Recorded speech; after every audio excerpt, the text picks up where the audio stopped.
From KUNC and the NPR network, this is In The NoCo. I'm Erin O'Toole. We know we have a lot of avid readers in our audience, and that books make a great gift this time of year.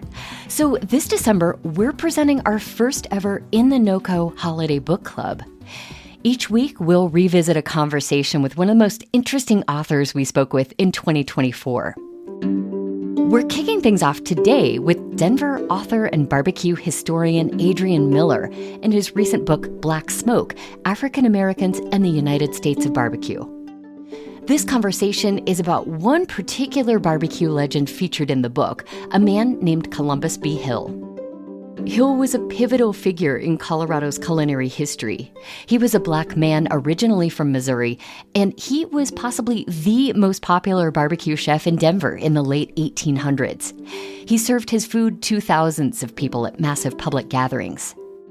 Adrian Miller is something of an expert on Columbus B. Hill. He devoted an entire chapter to Hill in Black Smoke, and this past September, he honored Hill with a memorial at his previously unmarked burial site in Denver's Riverside Cemetery. I spoke with Adrian just before the dedication ceremony. He told me he remembers becoming fascinated by Hill's story back when he was researching one of his earlier books. And I found out that this guy was doing next-level barbecues throughout the 1800s. So I was like, man, I got to find out more about this guy. Now, since my book was on soul food, I knew that I wasn't going to include him in that book. But I thought, if I get to barbecue, I'm going to write about this guy. So that's really just me sitting at the microfilm, just looking through issue after issue of the old newspapers. Yeah, I mean, he had a fair amount of positive newspaper coverage at the time. I imagine that kind of boosted his credibility quite a bit. Was that unusual for an African-American man to receive, praise for his skills in print? Well, it wasn't unusual for an African-American man to get praised for barbecue skills, because that's been happening since the early 1800s. What was unusual is that he's named his full name. He's not called Uncle Columbus, so we get his full name. He's illustrated, so we know what he looks like. And in multiple articles, he's actually interviewed.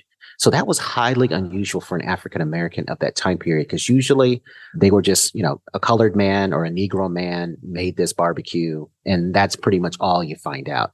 How did he get attention as a top barbecue chef early in his career? Well, barbecue is all about self-promotion. So it didn't hurt that he would call himself, the best barbecuer in the West, that kind of thing. So nothing's changed. We all think this is new nowadays, but that's been going on forever. But the hype. Yeah.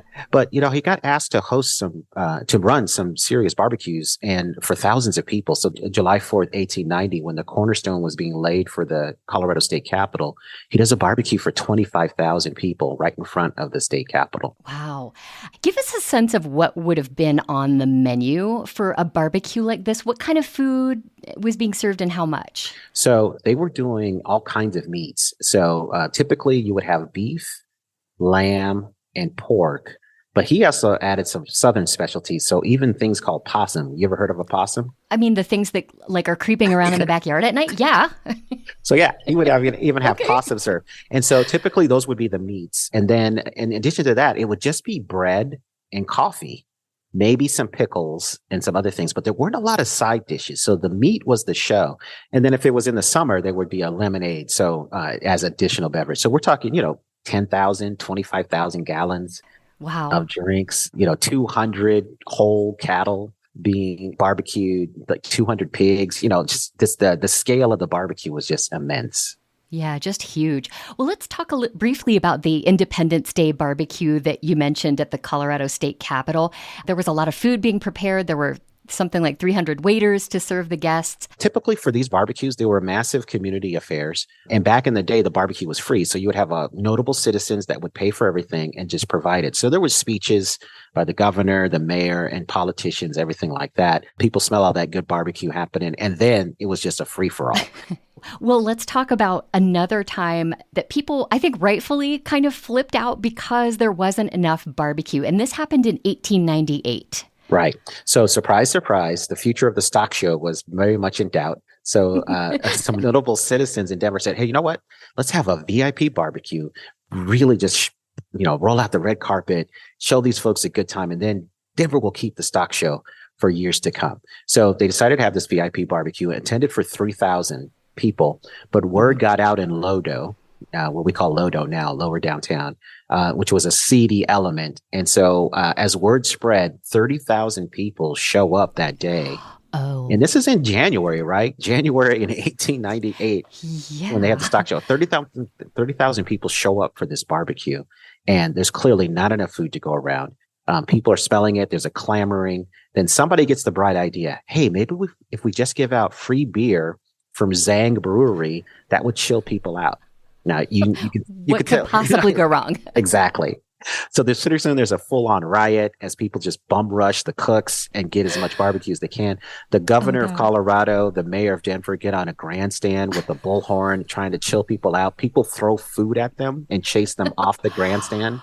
My. Women and children are weeping. In fact, the next day of the Denver Post, the entire upper fold was in a complete illustration of the barbecue riot in full effect. And I loved it because they just have everybody's throwing down, right? But then in the very corner on the bottom right-hand side, they've got this guy serenely eating his barbecue sandwich with all this mayhem around him. And I just thought that was hilarious. That's mark of a great sandwich. Yep. But this made national news. Huh, It was syndicated news across the country talking about Denver's barbecue riot. I know this was a very heavily publicized event before and after. I cannot imagine that the coverage was favorable for Columbus B. Hill. How effectively was he able to rehabilitate his image after that?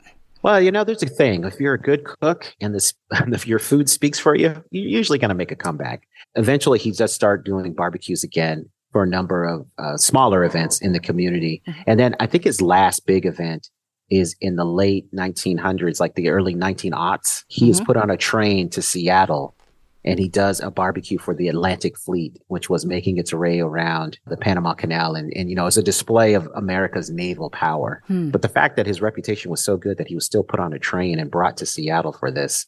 And the Seattle newspapers noted him as an extraordinary barbecuer, one of the best barbecuers in the West. Adrian, you have made it a mission to try to get the word out about Columbus B. Hill and his contributions to barbecue. What do you most want people to remember him for? I just wanted them to remember him for his barbecue acumen, so to speak. And then the fact that he represents a whole class of African-American barbecues who were never named or never given the credit that they were due. He is, in his own right, he's a remarkable man who should be celebrated, but I hope that he becomes a symbol of all those underappreciated African-American barbecuers out there. And so the fact that this guy was in our community, I think is really special. So that's why I just took it upon myself to celebrate him, get him into the American Royal Barbecue Hall of Fame, and then, give this brother a proper burial because, he's buried in a place that's unmarked. I mean, how messed up is that? That's barbecue historian Adrian Miller, author of the book Black Smoke, African Americans and the United States of Barbecue. And a reminder, throughout this month, we'll share with you some of the most memorable author conversations of 2024 as part of the In The NoCo Holiday Book Club. Make sure to follow the podcast for free so you never miss an episode. You can do that wherever you like to listen to podcasts. That's it for us today on In The NoCo. I'm Erin O'Toole. Thanks so much for listening.